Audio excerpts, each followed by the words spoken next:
Hello and welcome to today's special program. And the award goes to the people and processes behind ALA's Audiobook Awards. I'm Heather Booth, and I'm the audiobook editor, the audiobook section editor here at Booklist. Before we begin, I'd like to go over some technical details. A resource list containing helpful audiobook access links and the websites for some of the awards that we're going to be discussing today was included in the reminder email that you received from Zoom an hour ago. To download it, just open that email, scroll to the bottom, and click on the link located there. You can also download this resource list by typing the URL on this screen into your web browser. If you have any trouble, please contact us at webinars@booklistonline.com. The audience is in listen-only mode, but we do welcome any questions that you might have. On the bottom of your screen is a toolbar with a section for Q&A. If you have any questions or if you need any technical assistance, just click Q&A and type your message into the box that appears. We'll do our best to respond to all tech-related questions to keep everyone connected, and we'll pass along all other questions to today's panelists so they can follow up with you after the webinar if we don't have a chance to address them during the hour. Booklist offers closed captioning on all webinars. To enable or disable them on your screen, please look for and click the Show Captions icon on the toolbar mentioned earlier. If you choose to enable subtitles, you can adjust the size of them at any time by clicking Caption Settings. And finally, Booklist expects all participants to maintain an atmosphere of respect and fairness. Anyone who violates this standard of behavior, including engaging in any form of harassment, may, at the discretion of the organizers, be immediately removed. We are so excited to talk about audiobooks with you all today, and we're very grateful to our panelists for taking time out of their busy schedules, as you can see on the screen, to share their expertise and insight. Let's meet our award committee panelists. Shani Boyd is a Children's 2 librarian and the administrative assistant for the Notable Children's Recordings Committee. As a committee, NCRC collectively reviewed and listened to over 530 audio recordings. The shortest book this year was a 3-minute title, Pretty Ugly, by David Sedaris and Ian Falconer. Kate Covintree is a high school librarian and is on the blogging team for the Amazing Audiobooks for Young Adults Committee. Kate's fun fact about the committee is that the shortest nominated book was Breathe by Maya Kobabe and Sarah Petzemeyer at 51 minutes. It did not make the final list. At least 3 nominated titles were approximately 17 hours long: When the World Tips Over by Jandy Nelson, What the River Knows by Isabel Ibanez, and The Reappearance of Rachel Price by Holly Jackson. Another fun fact, Kate added 6 different audiobook apps to her phone to find and listen to these titles. Next, we have Justine Fafara. She is the library director of the Malvern Public Library and is the vice chair of the Listen List. Justine shared that the Listen List committee needs to average 2 hours of listening every single day to be able to listen to everything requested and everything other committee members nominate. Her longest listening day last year was 14 hours, and she did nothing that day but listen to an audiobook while cleaning, cooking, knitting, walking the dogs, etc., etc. Thank goodness she liked the book. Justine has about 8 different audiobook apps on her phone. Next, we have Lynda Salem Poling. She's a senior librarian of Access Services and is on the Amazing Audiobooks for Young Adults Committee. Lynda's fun fact is that the committee works hard to find titles that represent everybody, and the committee wanted to be sure that teens saw themselves in the Amazing Audiobooks list. Haley Shaw is the manager of library services at Ohio University's Zanesville campus library and is the coordinator for the Amazing Audiobooks for Young Adults Committee. Haley's fun fact is that the longest book she listened to for the committee this year was 18 hours, and the shortest was 2.5 hours. And finally, we have Ruth Shaw. Ruth is a young adult librarian and is the chair of the Odyssey Award Committee. Ruth's committee listened to over 6,600 hours of audiobooks altogether before voting on this year's Odyssey winners and honor titles. Welcome, everyone. Thank you so much for being here. I'd like to start out by pointing out that none of you have the word audiobook in your job description title that we were reading. So clearly that's not a prerequisite for being on an audiobook committee. So I'd like to know what is it that prompted you to be part of this committee, and what is it that you enjoy most about audiobooks? Shani, can we start with you? Yeah, good morning, everyone. Thank you for being here. Well, at least it's morning for me. Um, I actually got my start, as they said, as a admin assistant. So my head of collections for my library system knows I really care about audiobooks and improving our collection here in my public library. And so she recommended that I apply to be an admin assistant for one of the audiobook committees. And I ended up being the admin assistant for the Notable Children's Recording Committee. And from there, last year, I did all the behind the scenes work for what makes it easy for the voters to get to listen to the books. But this year, I'm actually a voting member, so I don't have to do any of that very heavy legwork behind the scenes stuff. I just get to listen. Hey, how about you? I know that I'm not a fast reader, so I do like to stay abreast with what things are going on, and so I like to be able to be a part of what Yelsa's doing, but I also know that like I don't have the skill set to be able to read what you would need to read for the prints or for other things like that. So um for best fiction for young adults. So audio seems like a good way for me to do those types of things, still know what's popular, what I can read, and actually do something that I can manage within like my own skill set. So and it definitely worked in that way this year. Yeah, I think that's a good point that with other committees, your reading, your personal reading speed is going to be a big factor. But with audiobooks, at least you know how long each of those books should take you to listen to. Yeah, yeah, that's true. Justine, you want to chime in? Yeah. When I started on Listen List, I was driving to work in an hour home. So I was devouring audiobooks. And I had a friend who was on Listen List, and she was like, "This is the committee you need to be on. Like, this is the one for you." And she was right. This was a perfect fit. Lynda. So I was going back a couple years. I was on the Odyssey for 2022, which was a very high impact marathon of listening. So I was really drawn to the slightly less intense pace of Amazing Audios for this year. And I also was really excited about the opportunity for writing reviews that we post. Um, and I think the thing I enjoy most about the audiobooks is the ability to listen while I do so many other things. So that it's a little bit easier with my family and my kids to have that going while I'm doing other stuff around the house.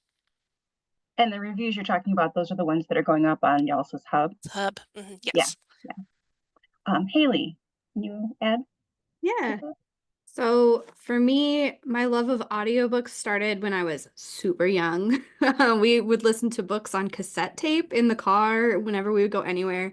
So I've always been an audiobook listener, a lover of audiobooks, and I love how accessible the format is, especially for people who do struggle to read. It's a great way to get reluctant readers into reading. Um, I started out on Amazing Audiobooks as just a blogging committee member and then was the chair this past year, and I've loved it. I really enjoy getting to listen to audiobooks and think about them critically and talk about them, and then I can share them with other people, and so it's a lot of fun. And Ruth, you want to round us out? I've just always been an audiobook listener. I like to multitask while I read books. What easier way to do that than have someone else read it to you? So I was already listening to a lot of audiobooks, and then, any excuse to listen to more of them, and like, why not get something really cool out of it, like an award? Um, so that was kind of why I wanted to do this one. And then it's also helped a lot in my collection development. So I enjoy that, finding new books really quick before anyone else does. Yeah, and getting the jump on pre-pub and newly published titles is always excellent for if you're a selector or a reader's advisory librarian or anything like that. So so each of you is on a different is looking for something different. Each of these lists or the award has its own set of guidelines and mission, and you're each looking for a different end result for your end user. Can you talk a little bit about what qualities you are looking for in the committee that you're currently involved with? And can we start with the Amazing Audios? Sure. Go ahead, Haley. I was like, one of us can talk. So for Amazing Audio, we kind of are looking at the audio recording as a whole. So we're looking at the quality of the production, the quality of the recording, but we're also looking at things like appeal to the teen listeners, and looking at kind of a range of interests. And then the other thing that's really important on Amazing Audiobooks is that we're looking for audiobooks that enhance their reading experience. So something about the fact that it's an audio format makes it more like it like increases the reader's interaction with the book. It provides some unique thing about listening to it as opposed to reading it.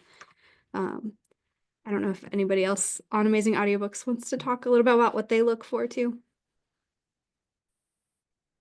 I would say that between AAYA and then my time on the Odyssey, and then also I also served on notable children's recordings as well, that the reading list, they're the listening list committees is a little bit closer to like reading for pleasure than it was for the Odyssey. You're still listening for the story as well as the work of the audio production and the finding what's really outstanding in that audio production. But also just keep in mind that no matter what, you're still reviewing. So you're not going to be listening just for pleasure, and you're not going to necessarily just be listening to the things that you like to listen to. You have to be open to all the different kinds of stories that you might be, or nonfiction that you might be listening, being assigned. Yeah. Yeah, it is a different way of listening. Yeah. So let's go to notable children's recordings. What are you looking for in the notable children's recordings list? Yeah, so as Lynda said, we are looking at the whole picture. So for the list, it's 25 to 30 titles typically on that list, and it's across the age from 0 to 14. So your span of materials on that list is really like from board books, although board books are typically not translated to audio, but from board books to denser chapter books. And so we're looking for audio quality, production, story. And I'd say the biggest challenge in notable children's is when you're listening to picture books, how well the content of a picture book is translated to audio. Because a lot of times it's missing the mark. It just doesn't carry the story that you visually get reading it when you're listening to it. And so there's like sometimes odd sounds and stuff. So it's definitely more pleasurable than like some adult books, because you're getting a lot of fun kids stuff oftentimes. But sometimes those sound effects, you're like, oh God. Yeah.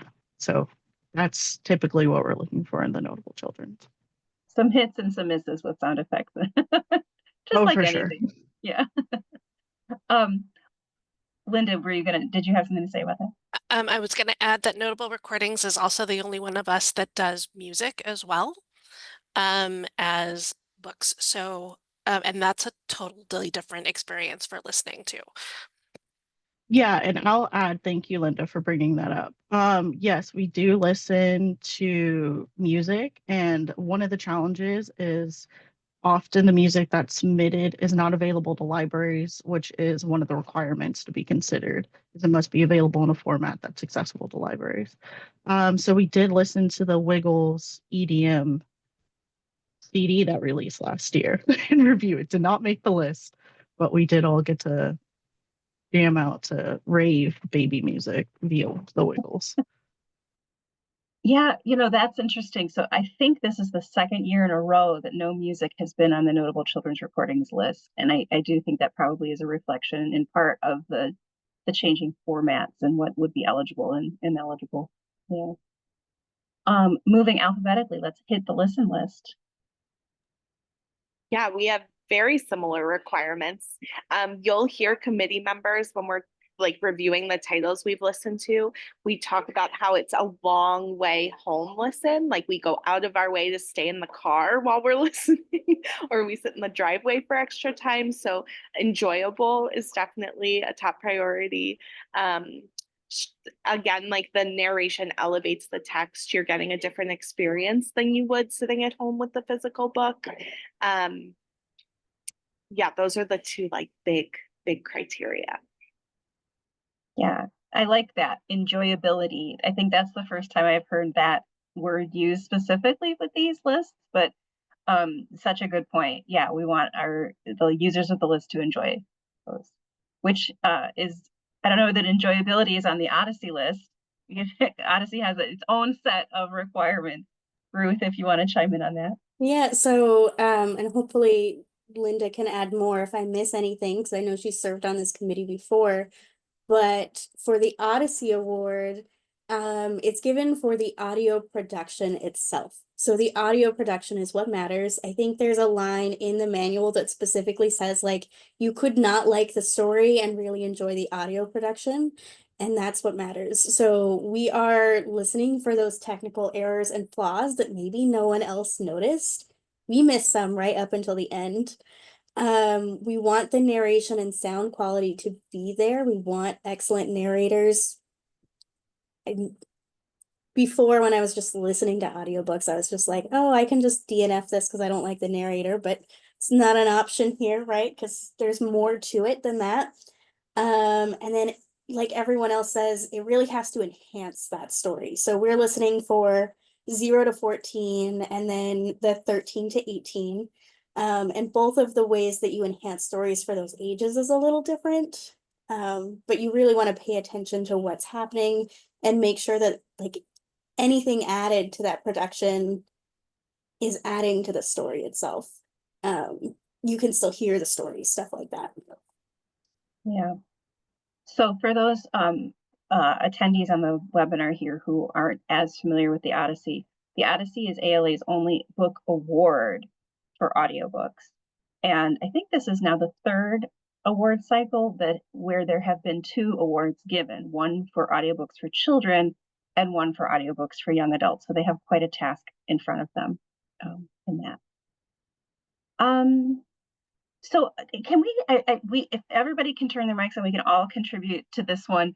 If we could just talk a little bit about, so I'm not on a committee, but I am the editor of the audiobook reviews. And like you on committees and lists, we have to listen differently. I'm wondering if anybody can talk about what that process was like for you when you joined your committee, how you began to listen differently.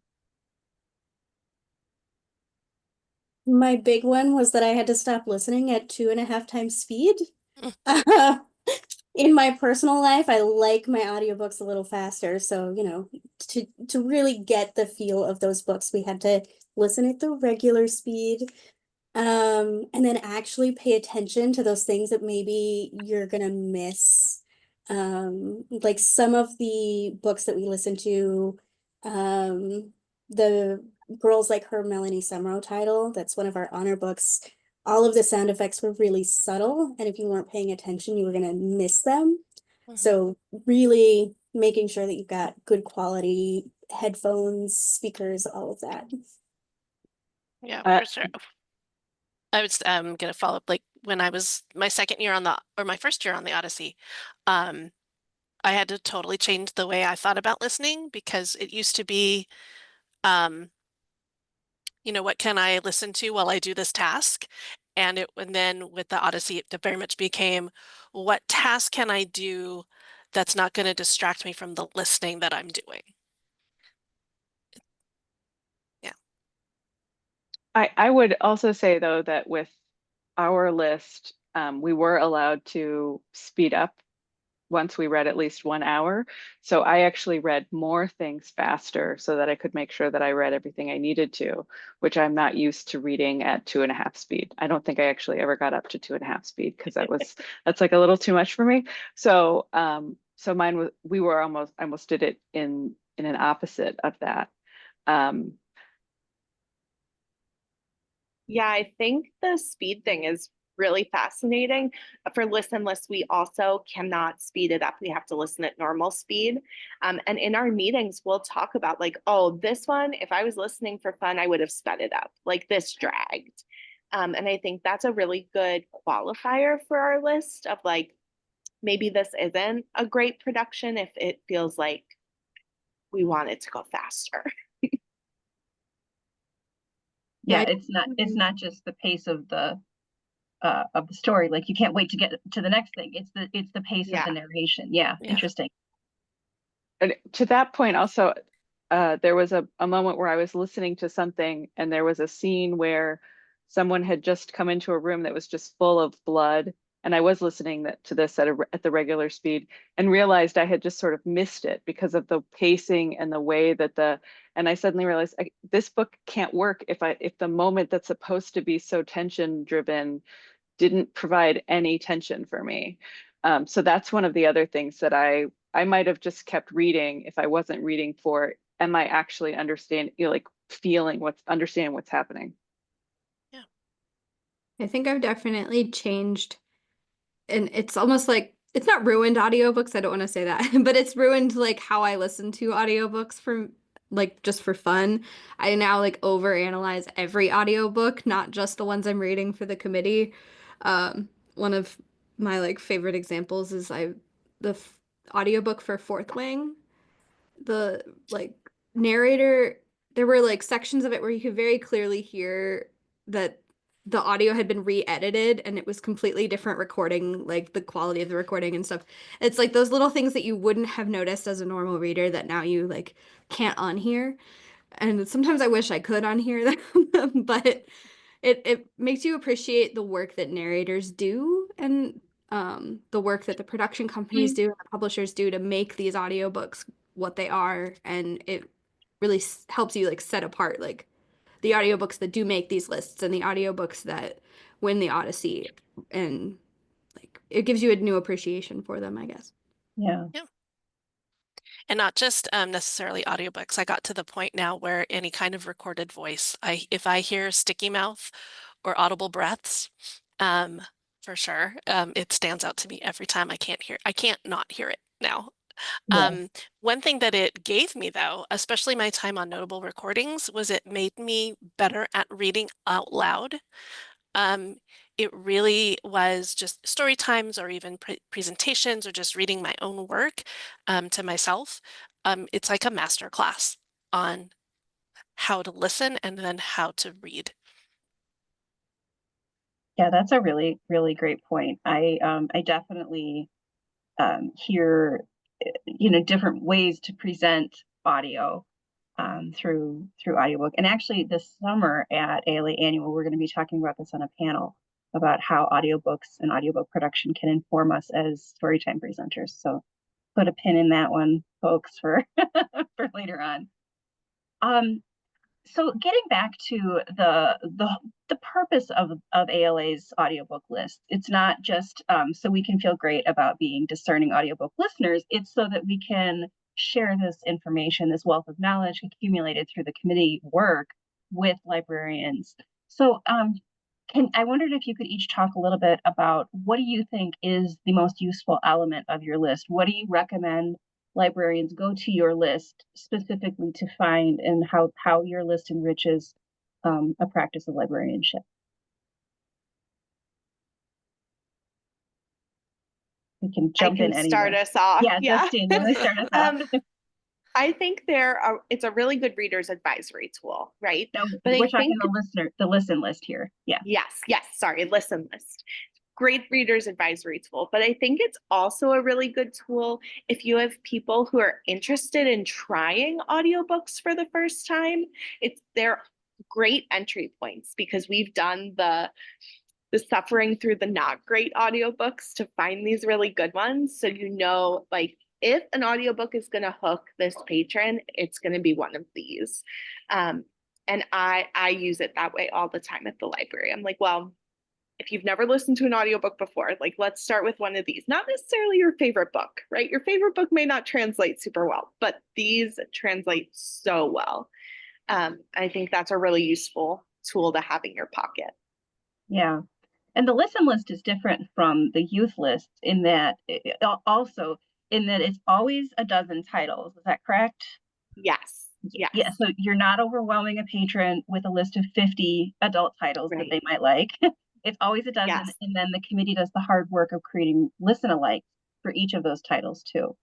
Yeah. Yeah. So often you can say, you know, if they loved one of those listen alikes, that this is a good place for them to go. Because the listen alikes are sometimes books from this year, but are often backlist titles, which is really nice too.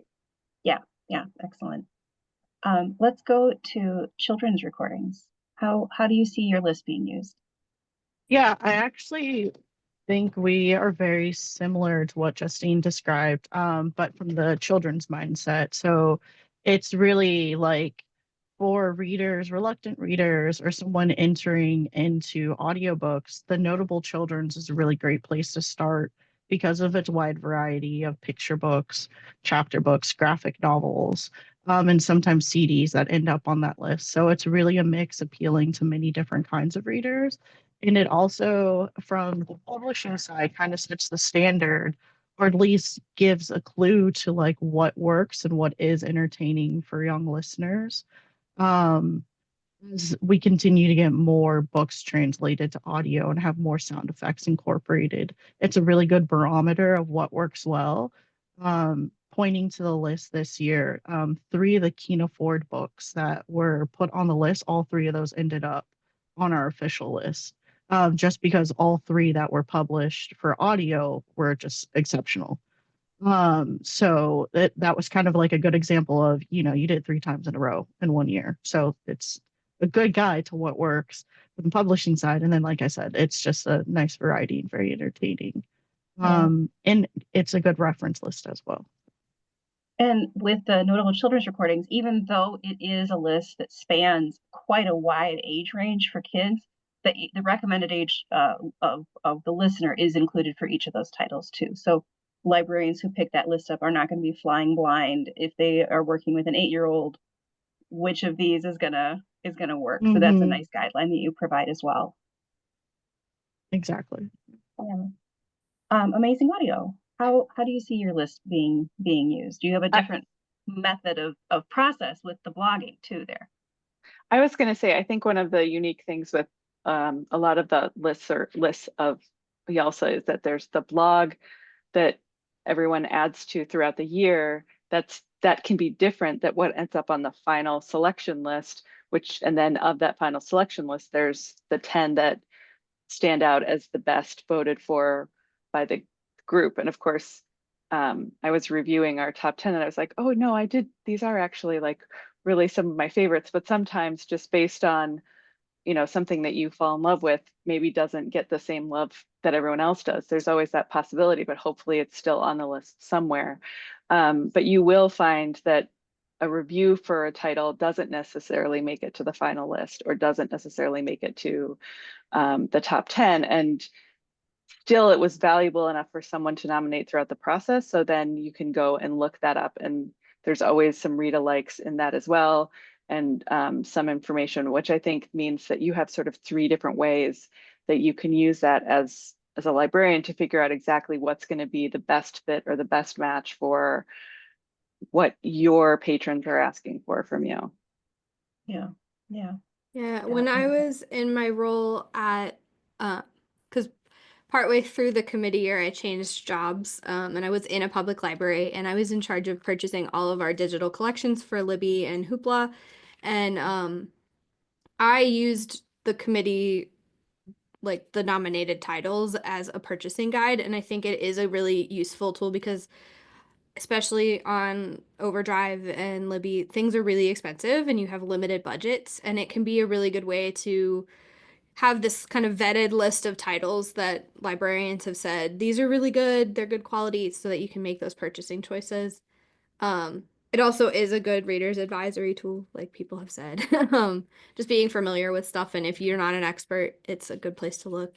And we do have those, all of our blog, like we had a structure to our blog posts and how we wrote them. And so the like end of each blog post should go in and say like, this book would be great for fans of this, or this would be a good read alike for these. And so it was a good way to sort of connect people to books they might enjoy.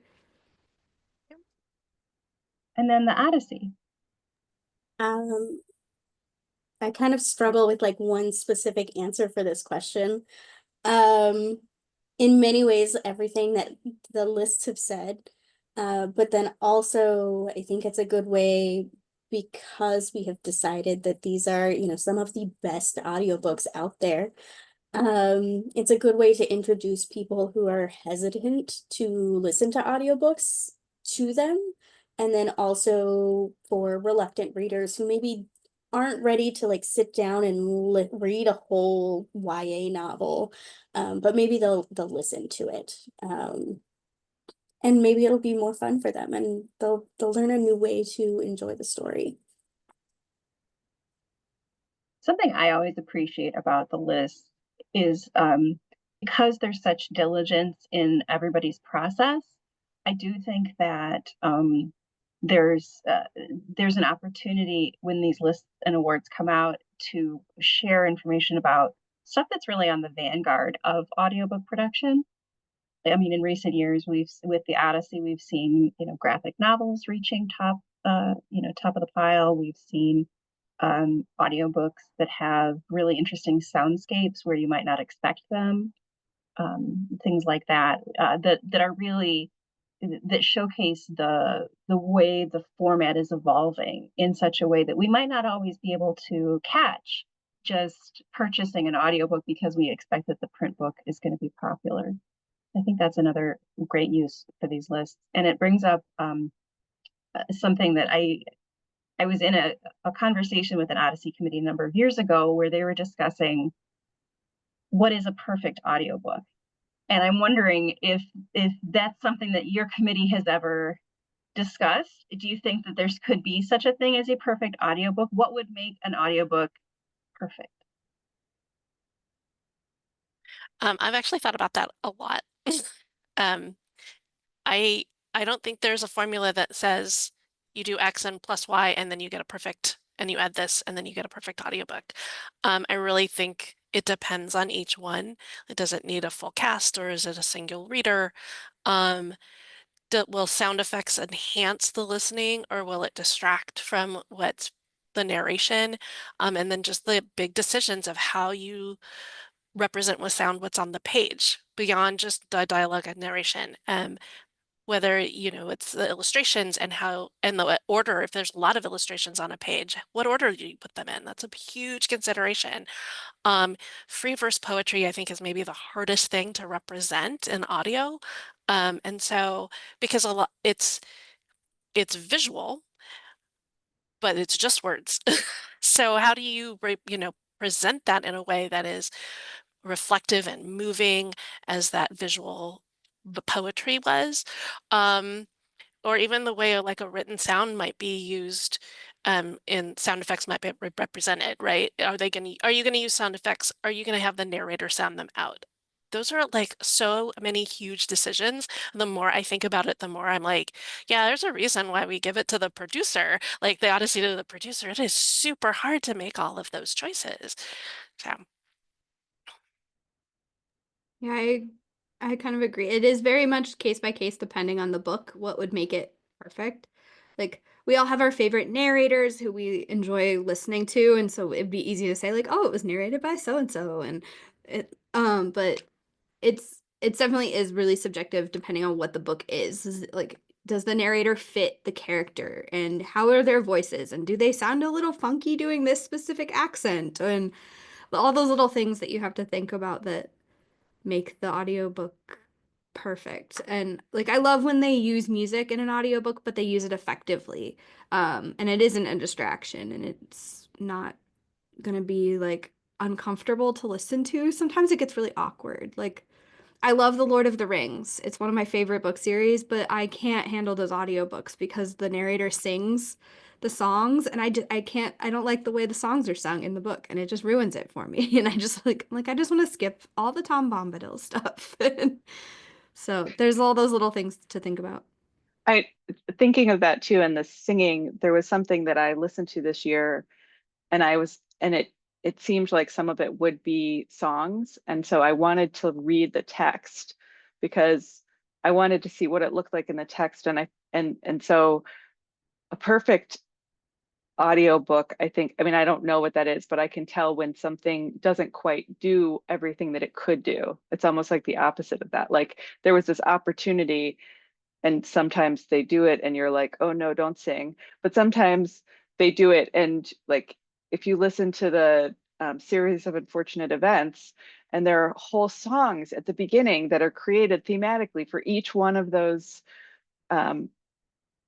audios. And so you like, it adds this whole extra piece where at the end you have a whole soundtrack that links to each one of those books. And that's something that you wouldn't get if you read the books just physically. So when it does something like that and sort of surprises you in what else is possible for you to like understand the book, I think that's when it becomes a perfect sort of match of those things. Yeah, I always wonder when there are lines in a book that are from a very, very popular song, or even like a children's song like London Bridges or something like that, and the narrator just reads straight through. I'm like, we don't know how that sounds. I know you can sing that. I think But some they're of that might be Because copyright related. yeah, could be. it's the Yeah. money. Yeah. If it's a popular song and they don't sing, they'll never sing it because it is so expensive Yeah. for them to do that. I listened to one that was all about like 80s and 90s rock music, and not a single line was sung. And I was like, you are missing out on so many opportunities here. And then the songs would get stuck in my head. And it was just kind of like, that would have made this perfect, you know? Yeah. Yeah. I imagine with the listen list, you've encountered some audio that does have music. Yeah, I was gonna say, I think the closest I've found to a perfect audiobook is Listen for the Lie by Amy Tintera. And first of all, books about podcasts, right? Where there's podcast like recordings in the books just lend themselves to audio so perfectly. And that's what this does. But they use sound effects really well. They use like intro and outro music to the podcasts really well. So yeah, when that is executed nicely, it really elevates the book for sure. But we've also come across some where it's like, oh, you should have had music here. Like this book is about violin music and there's no music. What are you doing? And vice versa, right? Where it's like, why did you sing that? Oh, that was terrible. So, Yeah. but when it's executed well, what a difference it makes. Yeah. Yeah. I'm thinking of like Brandi Carlile's memoir, where she includes her own original music in some of the audio, which, I mean, that's a special case because she presumably is the copyright owner of that. Right. But it's always a fun thing. But yeah, regarding perfect audiobooks, I often go back to some of the audios that we've heard recently where a narrator might have a speech difference, which is specifically and intentionally chosen. And I know the Odyssey has encountered that a couple times. I wondered if anybody on the Odyssey wanted to talk about that. So You Are Brave, written by Margaret O'Hare and Sophia Sanchez, narrated by Sophia Sanchez. She has Down syndrome, and so she does have a bit of a speech impediment, and we thought that that actually made the book better. So yes, sometimes she stutters over words, or they're slightly harder to hear, but because of the story she's telling, her own story, trying to encourage you to be brave, we thought that was actually like more important. So I think it again depends on the book. Had that been read by anyone else, I don't think it would have had the same impact. Yeah. Yeah, and I And was gonna. it wasn't my year, but the 2024 year, El Defo, where it was also read by the author, really added to the telling of her story and the presentation. Not fully related, but kind of adjacently related. I think too, the choice in narrator for books that feature people of different cultures and people of color is really helpful too in kind of adding authenticity to the listening experience. I know for Amazing Audiobooks 2024, so like last year's list, we had read Warrior Girl Unearthed, and the narrator did such a good job switching throughout that story in the audio, the accent that they used depending on where the main character was in the story, whether they were on the reservation or whether they were elsewhere, and how they interacted. And I think that really enhanced the audio, and it showed care and thought into that production that was done. Yeah, I Yeah. think it reflects such a careful reading. Go ahead, Shani, you were going to comment on that. Yeah, sorry. I was gonna say on a similar note, when I think of some of the ones we listened to this year, Tala Learns the Siva is a really good example. It's a Native Hawaiian narrative about watching her aunt and learning the dance. If you've seen the picture book, it's absolutely beautiful. But for the audio, they actually play instrumental music behind, and it kind of helps you visualize and tie in the story as she's learning to hula dance, and then, you know, the different songs that they use as they progress through it. So that was like, I don't think there's an answer to perfect, but that's a really good example of like how music can subtly be playing in the background, but perfectly tie in and carry out through the book and the story to kind of support it. So Yeah. then Papa's Magical Water Jug. That book is amazing. And that's a really good example of taking a chance of doing the sound effects yourself versus using sound effects. And it actually worked really well. Like, I can't imagine what it would have been like had they plugged in actual sound effects instead of the author, Jesus Trejo, getting the opportunity to actually narrate the story and doing the audio himself. It like really brought it in as if a kid was telling the story. So Well, that's really cool. Yeah. So maybe not a perfect audiobook across the board, but a perfect audiobook interpretation of a specific book.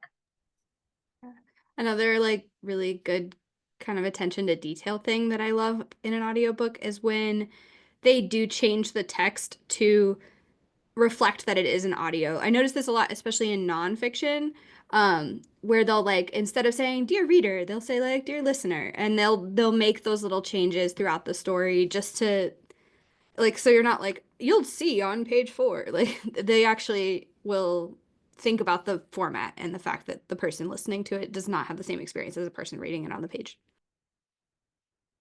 Yeah, a small thing that makes it feel really accessible and really friendly for the audiobook listener. Yeah. So in the Q&A, a few different kind of tech questions have come up that I wanted us to discuss as a group. The first one is the controversial use of AI in audiobooks. And I know that Ruth and Justine answered that Justine, you haven't seen any for the listen list, and Ruth, you did not for the audio or for the Odyssey this year. I'll just share that my understanding from the major publishers is that they're not intending to use AI narration. However, there are circumstances in which they will use an AI version of a narrator's voice to do drop-ins after the fact to correct mispronunciations or things like that. So that's my understanding of where we are now. I'm wondering if anybody else on any committees, if you've encountered other things like that.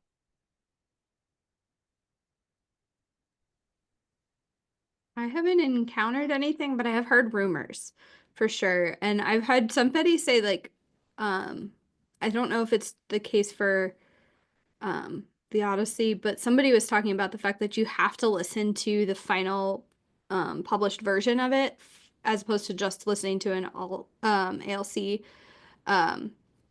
because sometimes they will use an AI narrator in the advanced listening versions, but I'm like, I don't know if that's actually true, but it's definitely something to watch out for.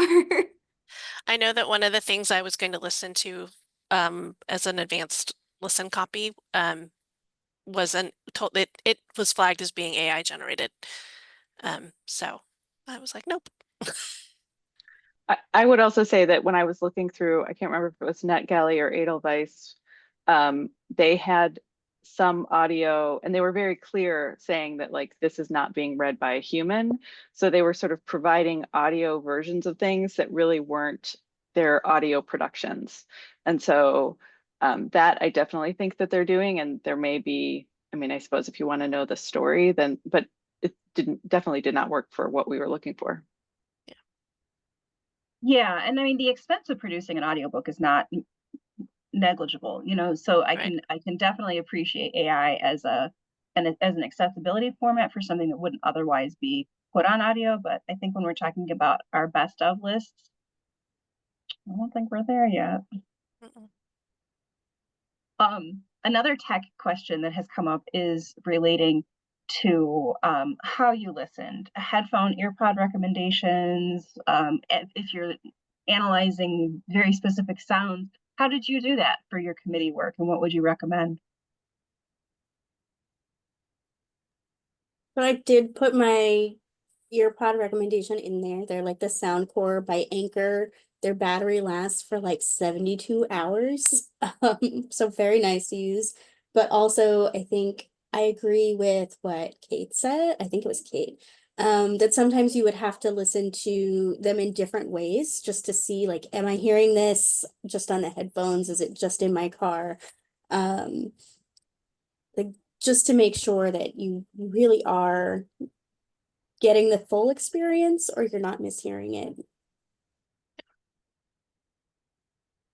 I prefer an over-the-head ear headphone to like an earbud for my listening. I think that gives me a better quality and a more in-depth listening experience. And I think too, any headphones that you can kind of equalize in some way, like adjusting, like my headphones have different modes that you can set them at, and one of them is like spoken word type stuff, and so I would put it in that mode most of the time just to, help enhance the production and like how it came out of the speakers.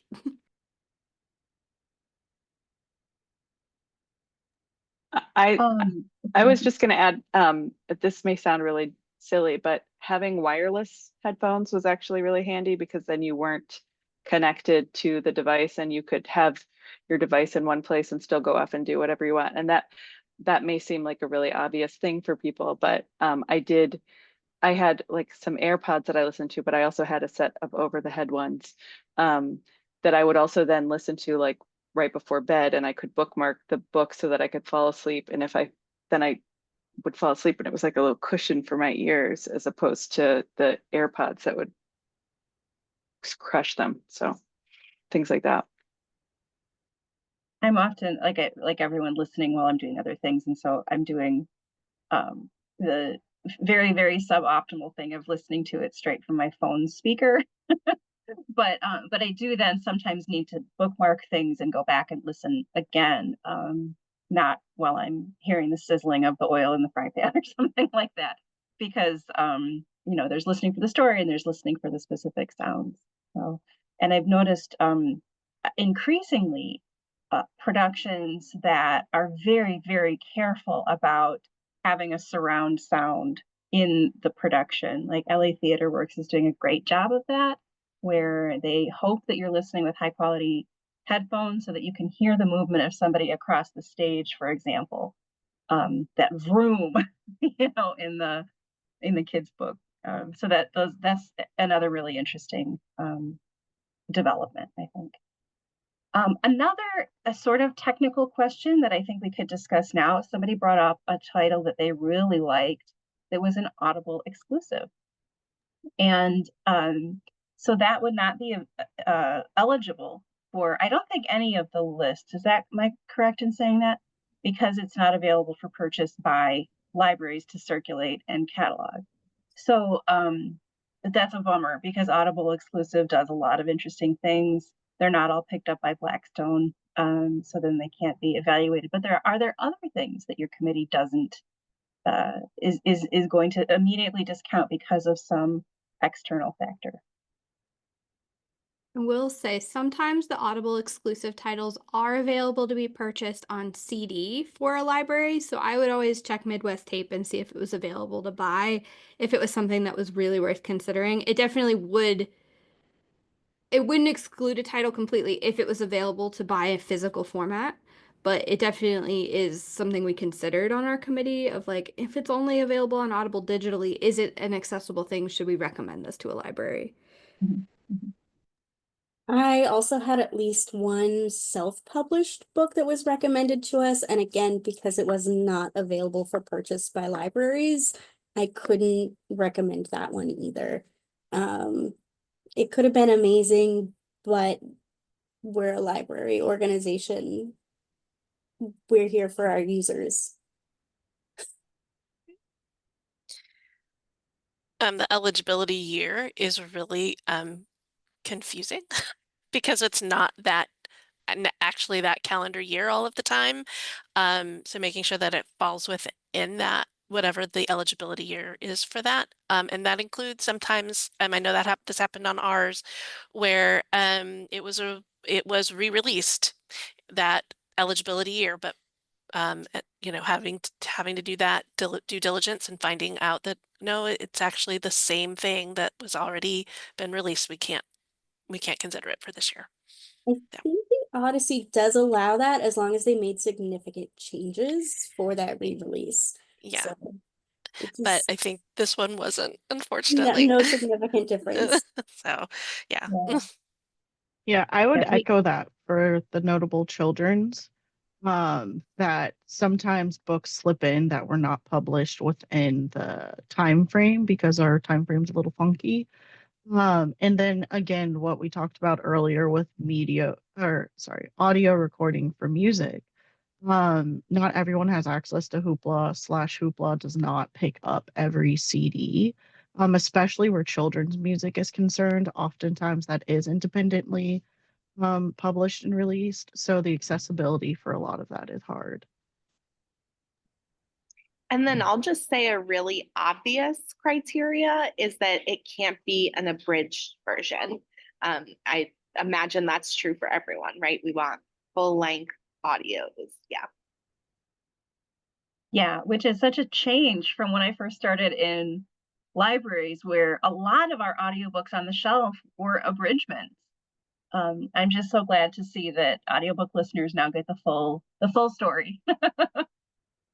The other thing for amazing audiobooks, so our eligibility time frame is kind of weird that it overlaps each committee cycle. And so if there were titles that we nominated for the 2025 committee, that we, even if they didn't make the final list, those titles become ineligible for the 2026 list committee. So we have to send that list to the new committee and say, here's all the stuff we reviewed, even if it didn't make the list, so that you know that you can't put it on the list for the next time. And it's done that way because we might not catch everything that comes out at the end of the year. So they put that, like, I think it's what, September to December of the previous year is part of our eligibility cycle. And so we did have that come up where a committee member nominated a title or like submitted a title for consideration that had been on the list the previous year. And so that was something else that excludes a title for, at least for amazing audiobooks. So we are nearing the end of our time together. I wondered if each of you wanted to give a little bit of information about, like, what would you encourage? How would you encourage someone to be to join the committee that you're a part of? What are good qualities that you think a committee member should have? Were there anything that surprised you about the experience once you got onto the committee? Shani, let's start with you, because I know that as the administrative assistant, you must have dealt with a lot of these kinds of questions. Yeah, I was actually gonna say, like, I feel like it would be good for me to go first because my intro is a kind of a newer path. So as an admin assistant, I feel like anyone who is curious and wants to get involved, and it's not just for the audios, it's for any of the awards and list committees all have admin assistants. So if you're curious, want to dip your toe in, be a fly on the wall involved in the conversations, but none of the responsibility to read everything. Um, an admin assistant is a really good way to get involved, just by filling out the volunteer form through all SCALSA, ALA, and just noting that you have an interest. It's a really great opportunity to understand the work that needs to be done, to kind of think about how you would take notes on books, like what are things you foresee challenges on, apps and like problem solving, accessibility, and all that stuff. But again, without any of the high pressure responsibility of having to meet these deadlines to read the books. However, the other side of that is, at least in my case, I was dealing with publishers a lot, doing any kind of like, oh, this access code isn't working, tracking down publishers who aren't submitting stuff, just supporting the chair in that way. So in a lot of ways, you're doing more work on the back end that isn't being seen, tracking votes and all of that. Um, but it kind of makes you feel very prepared to go into a voting member. Because this year, going in as a voting member, I'm just like, I'm so glad I do not have to do any of that stuff. Like, I just want to listen. Good luck. I see you and your work. Admins do so much work. It's so appreciated by the committees. Good job on that. Yeah, but I wouldn't say it's not worth doing. I absolutely, if you're not ready to be a voting member on a committee, this is a great way to get started. Yeah. Lynda, you've been on a bunch of these. What tips and tricks do you have? Well, I'm just wishing right now that when I chaired notable recordings, I had an administrative assistant. Um, for sure, you need to the date years, the time of having books on CD sent to you, they are gone and they're not coming back. There is a certain level of tech proficiency that you're just going to have to know and have in order to serve on the committee. The year I was on the Odyssey, I downloaded 11 apps to my phone for listening. And I think that also means that the amount of things that we're listening to it has increased quite a bit because now it's no longer as much of a cost for those producers to send us things. So if there's one thing that you have to keep in mind as you're listening, it is you cannot fall in love with a story if you're listening to the audio and thinking, I'm not sure. You have to be willing to cut bait early. And then, you can go back to it. It'll still be there. You can listen to it when you're done.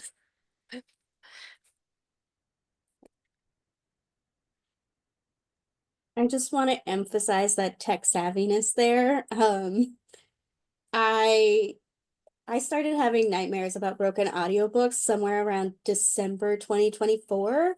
They are going to send you formats in like really weird ways. I have some files on my Google Drive that are just like files that are like, I don't know, 4 minutes long of the audiobooks. So be prepared to listen in any way that they could possibly send you a digital file. It's gonna come however the producer wants to send it, and you just have to deal with it.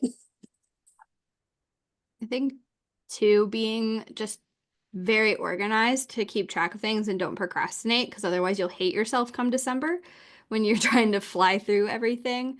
And also too, I don't know, I think this happened with Odyssey this year as well, was we had a really tough time even getting titles from publishers this past year.